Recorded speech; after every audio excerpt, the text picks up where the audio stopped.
রাসূলুল্লাহ সাল্লাল্লাহু আলাইহি ওয়াসাল্লামের মৃত্যুর মাধ্যমে এই পৃথিবীবাসী যে জিনিসটুকু হারিয়েছে সেটা হচ্ছে এই, কিয়ামত পর্যন্ত আর আল্লাহ রাসূল সাল্লাল্লাহু আলাইহি ওয়াসাল্লাম যেভাবে ওহী নিয়ে আসতেন, কিয়ামত পর্যন্ত আসমান থেকে আর উম্মতের জন্য কোনো ওহী আসবে না।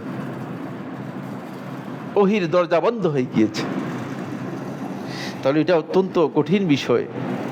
ফলে আল্লাহ রাসূল সাল্লাল্লাহু আলাইহি ওয়াসাল্লাম মৃত্যুর ঠিক কয়েকদিন পরেই আবু বকর এবং ওমর দুইজন একত্রিত হয়ে আবু বকর রাদিয়াল্লাহু তাআলা আনহু ওমরকে বললেন যে, ওমর চলো আমরা গিয়ে উম্মে আইমানের সাথে সাক্ষাৎ করি।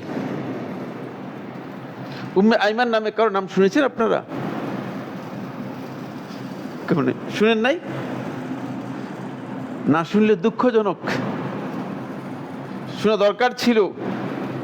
যিনি জন্মের দিন থেকে আরম্ভ করে মৃত্যু পর্যন্ত আল্লাহ রাসূল সাল্লাল্লাহু আলাইহি ওয়াসাল্লামকে দুই চোখে দেখেছেন, তিনি হচ্ছেন উম্মে আইমান রাদিয়াল্লাহু তাআলা আনহা।